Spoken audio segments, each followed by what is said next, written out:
Okay, this is going to be the first video in a series of videos on piano accompaniment in a 1920s and 30s style jazz band.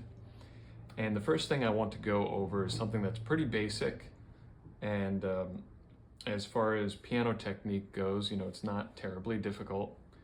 I know when we listen to guys like James P. Johnson and Jelly Roll Morton, their virtuosity and their pianism is breathtaking, and we want to do all that. It's really cool stuff. However, these basic things can't be overlooked because they did this too. And what I'm going to go over is something some people call paddle piano, and that's just because of the way the left and right hand looks like they're kind of paddling along. Remember, this is originally intended as dance music, and what you're doing with this is providing, or your goal with this is to provide a good strong beat, obviously the correct chords, a good set of chords, and once you've got a handle on the chords, really the focus is about the rhythm. And like I said, all the greats played this way too. It's kind of the baseline point of playing, so that when you do go and do the flashy technical stuff, that you're elevating the excitement, right? You want the glass to be half full so you have somewhere to go, right? It's to provide some variety in the accompaniment. Check out Fats Waller playing Ain't Misbehavin'. There's a video of him playing it on YouTube, although I'm pretty sure he's playing along, kind of miming to his own recording of it, but it's pretty accurate, and you could see him doing this exact thing on that video. Go listen to the recordings of Jimmy Blythe with Johnny Dodds. There's many of them, and he does pretty much everything I'm going to explain in this video and the next ones. Listen to one called Little Bits. That's the name of the track, Little Bits. Okay, so let me just give you a quick idea of what this paddle piano is all about, and I'm going to use the chord changes to Please Don't Talk About Me When I'm Gone in E flat, and I'll just play one time through an A section just to let you know what we're doing first. 1, 2, 1, 2, 3.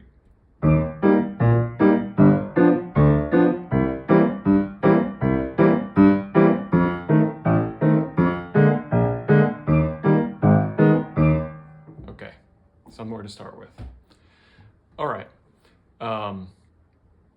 So you can see that piano, the paddle piano is just kind of an oompa thing, right? Just bass chord, bass chord, bass chord. All right. Quick word on lead sheets in general. This video is being made for the New Orleans Traditional Jazz Camp, so we have our own lead sheet of it. But this can go for pretty much any, when you're looking at any lead sheet. The chords that you're getting oftentimes on lead sheets, sometimes they're going to get pretty specific. For example, in our lead sheet, you might see something like a B flat 13 to a B flat augmented 7, right? That's giving you, oftentimes those sort of things are giving you information about the note that's in the melody. For example, that B flat 13, there's a G there. Right, there's a G there, so that's the 13, right? It's telling you something about the melody. It's giving you a lot of information. When you're doing this, don't worry about that. Just play regular B flat 7, the notes in B flat 7. The horn player or the singer or whoever's playing the melody is going to be playing that 13. Don't worry about that.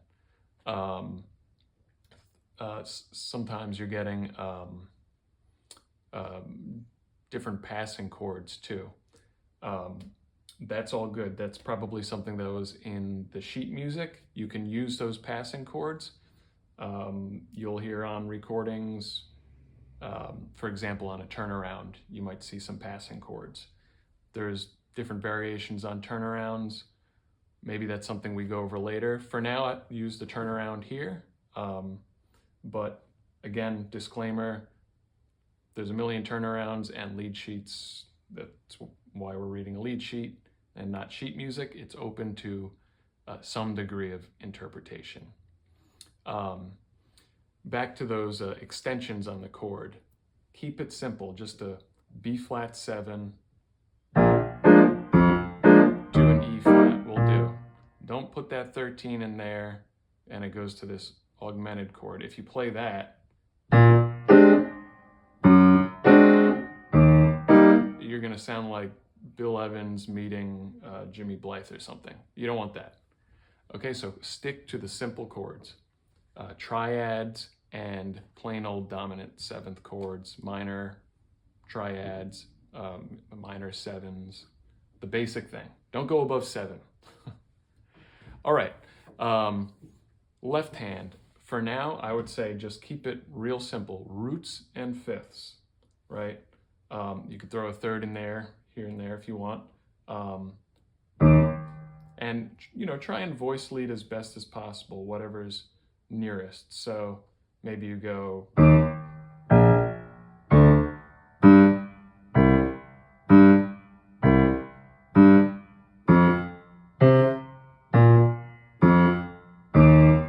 right? Doesn't have to be root fifth every time. It could be root fifth, and if the fifth is closer, go root fifth root for the next chord, okay? The right hand, as far as what inversion am I going to choose? Mostly that's based on range. You don't want to be playing E flat down here. That's a little bit too muddy. You kind of want to stay in this sweet spot, you know, between, you know, around middle C, octave below middle C, and just a little bit above. Go through first maybe and practice your voice leading. Maybe you start here on this inversion of E flat, and then you're going to go to G7. You want to voice lead, you tend to want to voice lead downwards. So I'll move this E flat to D, move that to B, right? And go to G here, to F here. It's the dominant 7. And you could put the G in it if you want, but we're gonna play either only 3 or 4 note chords. When you have a 4 note dominant chord, you can leave the root out if you want, or you can leave the 5th out if you would like. Say you do that instead. You can't leave out the 3rd or the flat 7 in a dominant chord though. That's what makes it a dominant chord, okay? So you can play all 4, or you can leave out a root or a 5th here and there, and that's okay. All right, let's keep voice leading down. Move this to C, that to B flat, that to E. Again, 5th or no 5th, whatever you want. There's your C7. Keep voice leading down.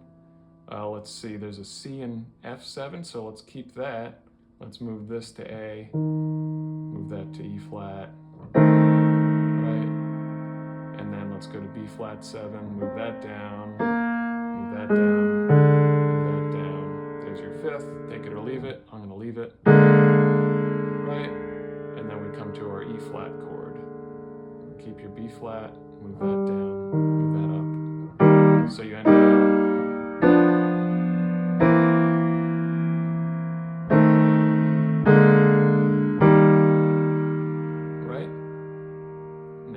good practice, maybe you pick a different starting place. Start on this inversion of E flat and see where it takes you.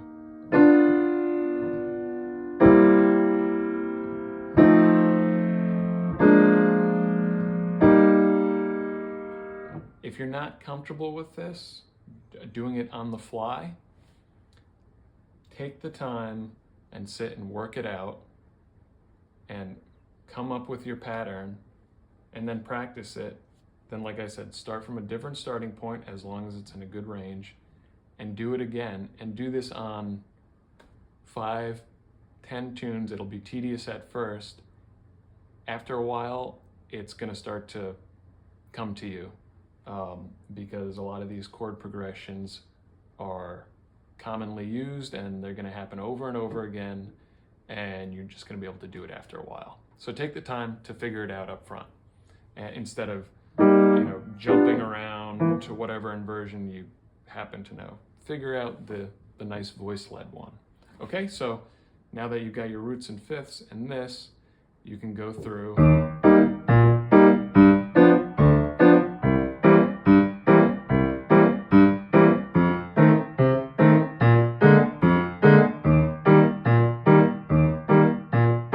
Right, and do that. Let's see. As far as the rhythm goes, obviously these are just quarter notes, and but there's more to it than just that. You want to have the right, just the right bounce and duration in those quarter notes. You don't want to be doing like a long bass note and a short chord up on top all the way through.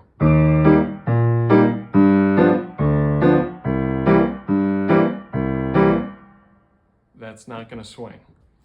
I would suggest at first keeping them both nice and full, yet detached. You don't want this to bleed into this side of the oompa.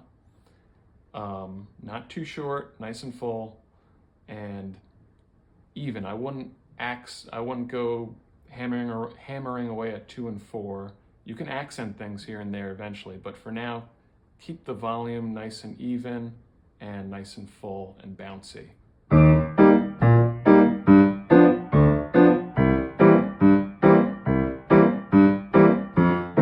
Okay, that's where I would start. Let's see. Once you're comfortable with that, maybe you have some small embellishments. You can see I'm doing mostly single notes in the bass here. Maybe you add an octave here and there.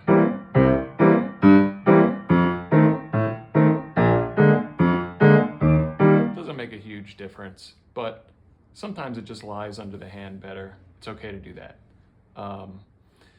You can add little passing tones in the bass for now. Maybe you're going from the F7 to the B flat 7.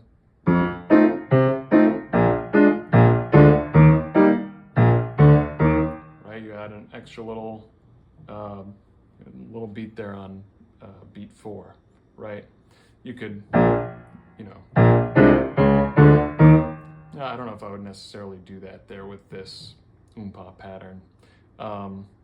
So maybe it's just adding an extra beat here and there, or just a little passing thing. Say you're going, let's do, let's see, that F7 to B flat again. Maybe you, let's see.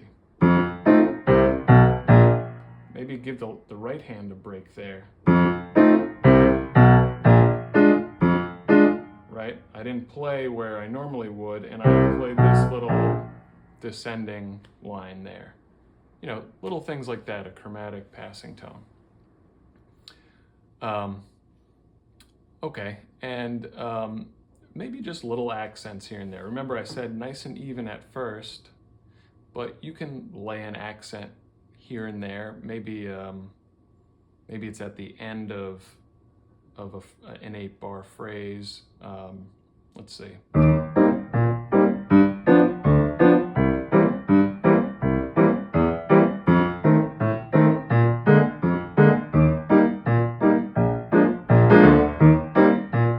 was, a little variation in the rhythm there.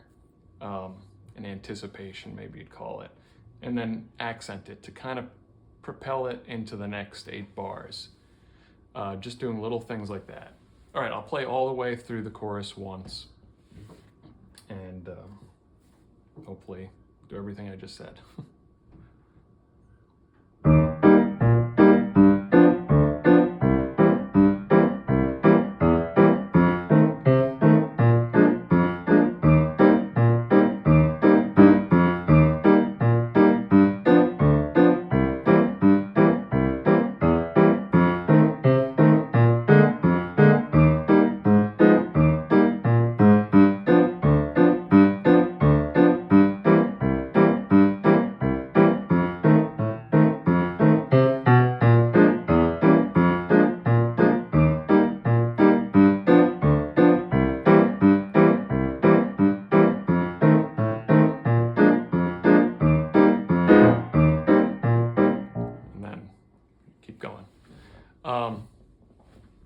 practice along with a recording. That's probably the best thing you could do.